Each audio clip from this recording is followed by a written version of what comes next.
Hello, everybody. Welcome back to another episode of Classics with Courtney, and happy December, everybody. That means we are getting our kickstart into our Christmas classics. Today, I will be doing a re-review of the 1938 adaptation of A Christmas Carol. Directed by Edwin L. Martin and distributed by Metro-Goldwyn-Mayer. We open up on Christmas Eve and meet Scrooge's nephew Fred, played by Barry McKay, who meets Tiny Tim, played by Terry Kilburn, before going to see his Uncle Scrooge's place of business. What's your name? Cratchit, sir. Peter Cratchit. He's my brother, Tim Cratchit. Not Bob Cratchit, sons. Why, yes, sir. Oh, I know your father well. In truth, I was on my way to his place of work when we met. Oh, maybe you'll take the message for us, Pete. Come on now, Bob. Aren't you going to wish me a Merry Christmas? Oh, Mr. Flynn, I am sorry. When you came in and stood there like that, I thought it was your uncle. And Merry Christmas, sir. A Merry Christmas to you, Bob. It's a wine, Bob. Oh. A cheering, warming, goodly wine. A wine that'll race through your veins with little torches. It's port, Bob. The fifth essence of the Christmas spirit. But we haven't got a glass. I'll get one from Mr. Scrooge's office. Here's an opinion of mine that hasn't really changed all that much. I still find it weird the way Fred sniffs the wine, or port, whatever you want to call it, and I don't know, it just doesn't look natural. I don't know. I find that weird. Right of you to be merry. You're poor enough. What right of you to be dismal? You're rich enough. If I could work my will, every idiot that goes about with Merry Christmas on his lips should be boiled with his own pudding and buried with a stake of holly through his heart. Uncle, nephew. I've always looked on Christmas as a good time. A kind, charitable, forgiving, pleasant time. And therefore, Uncle, though it's never put a scrap of gold or silver in my pockets, I believe that it has done me good and will do me good, and I say God bless it. Many thousands are in want, sir, in need of common necessaries. Hundreds of thousands are in want of common comforts, sir. Are there no prisons? Plenty of prisons. And the workhouses, are they still in operation? They are, though I wish with all my heart they were not. I was afraid from what you said at first that something had occurred to stop them in their useful course. What can I put you down for, sir? Nothing. In that case, we must apologize for interrupting you, sir.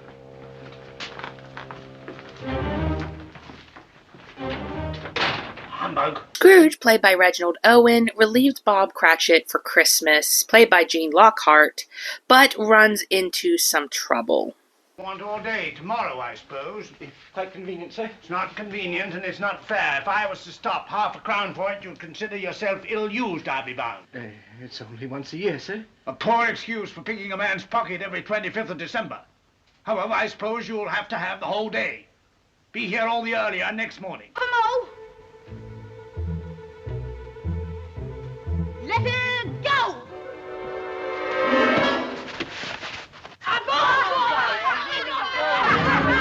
Cratchit, I've told you before that I could find a man more capable than yourself. I need say no more. You mean I'm sacked, sir? Exactly. Bob goes shopping for Christmas, and Scrooge gets a surprise visit. Oh, Bob, you have got a load. Haven't I, though? And all for tomorrow. Oh! Go over to the fire and have a warm Bob. Yes. Did you get the day off tomorrow? Without hardly any trouble at all. Wasn't Mr. Scrooge angry? Well, you might say he was, and you might say he wasn't. Meaning what, Bob? Meaning I got the day off, and we don't want to talk about Mr. Scrooge tonight. Molly.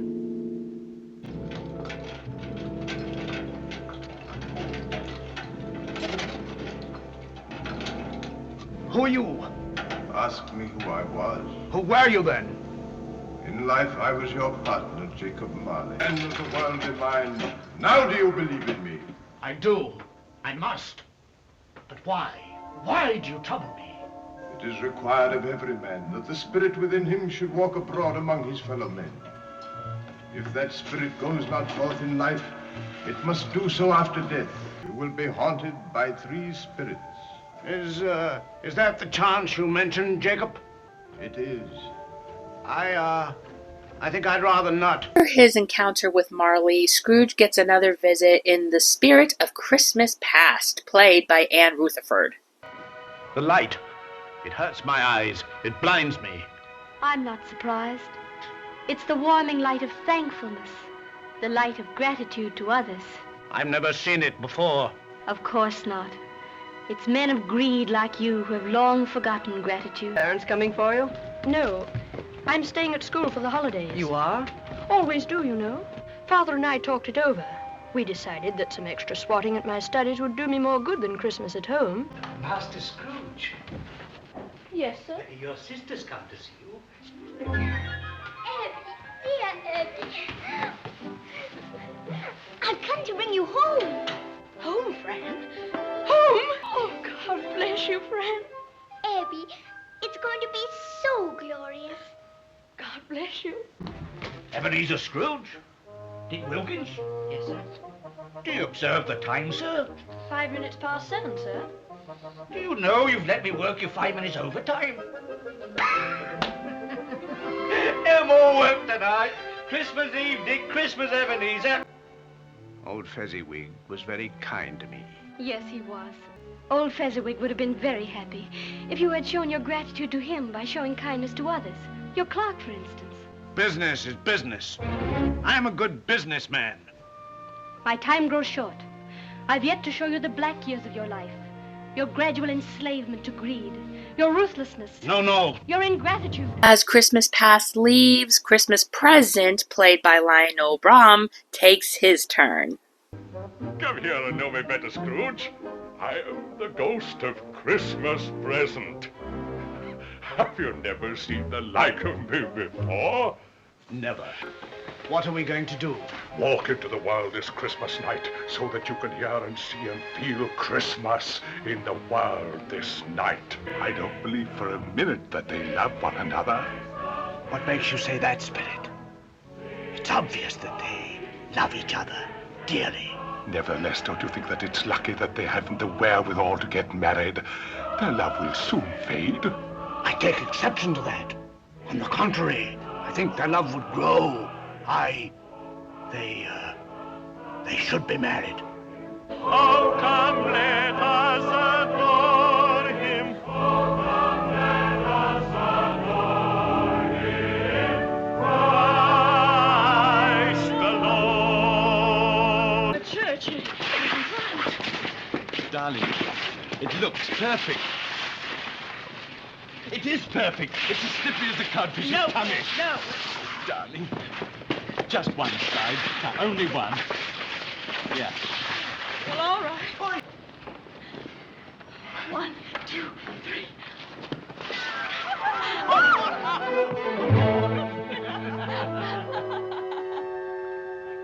You know, not only do I find this version of Fred and his fiancée probably one of the cutest depictions I've ever seen, but they work well off each other too. He's a big kid and she's the more sensible one, and yet she can get pulled into the fun a little bit as well. She's not a stick in the mud. She's very sensible, but yet she can have a little bit of fun. I just really like these two together. Spirit, tell me if Tiny Tim will live.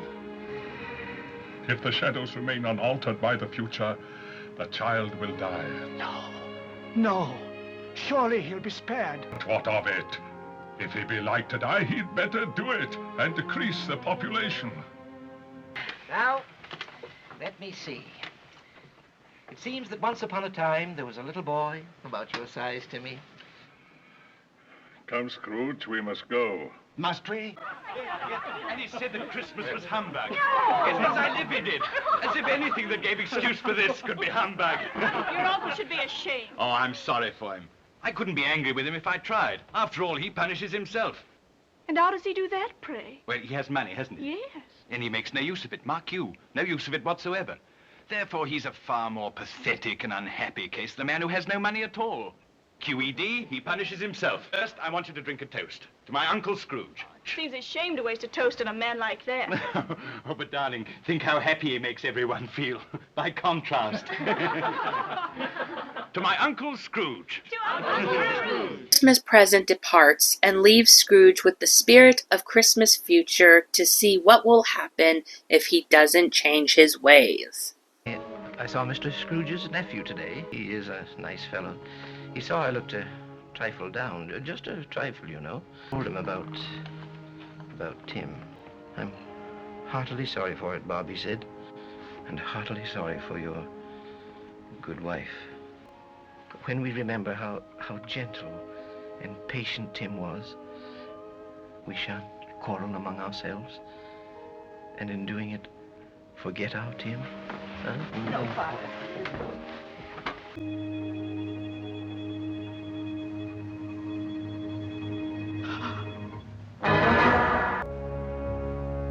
No, no. Why show me this if I am past all hope? I shall change my way of living. I will try to keep Christmas all the year. I shall never forget the lessons that they teach. Tell me that this will change my future. Tell me that this is not my end. Scrooge awakens on Christmas morning and becomes a changed man. Hello there. What's today? Eh? What's today, my fine fellow? Today? Why, Christmas Day. My dear sirs, how do you do? How do you do? How do you do? A Merry Christmas to you. Mr. Scrooge? Yes, that is my name. It may not be pleasant to you. Let me ask your pardon. And will you have the goodness to take... Why, bless me, Mr. Scrooge. Are you in earnest? If you please, not a farthing less. This is what I do like. I like it when Scrooge gives to charity, but doesn't say how much he gives. That's what I love when it comes to Scrooge giving to charity. And for those of you who are wondering why I'm bringing this up, reference my other review from last year. I believe it's the 1949 Frederick March adaptation. I think it's one of those, but there's a reason why I'm pointing that out. Fred!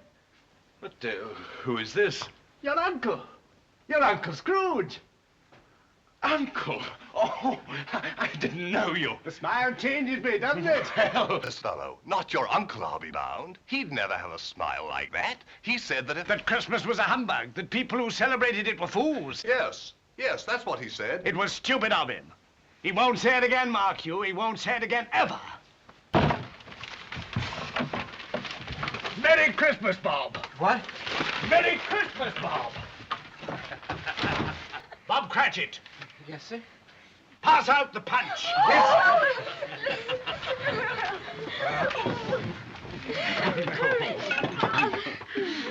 I'm going to raise your salary, Bob. Thank you, sir. I'm a little rusty at this. I've never done it before, but may I? Yes. Please do. To all of us, everywhere, a Merry Christmas to us all, my dears.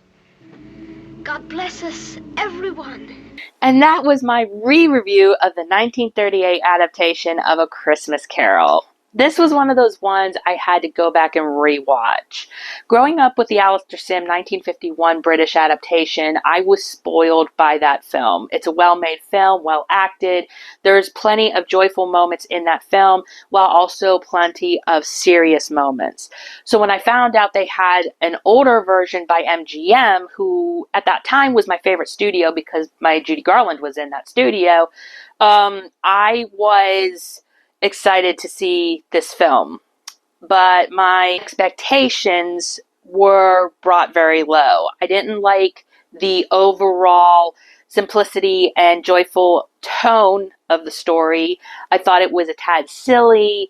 I hated that we didn't get enough of Christmas Past, and I even hated how she went out. Oh, another thing I hated my first time around was I hated the subplot of Bob being fired. I thought that was completely pointless. I didn't like that particular take. That was another thing that royally made me mad.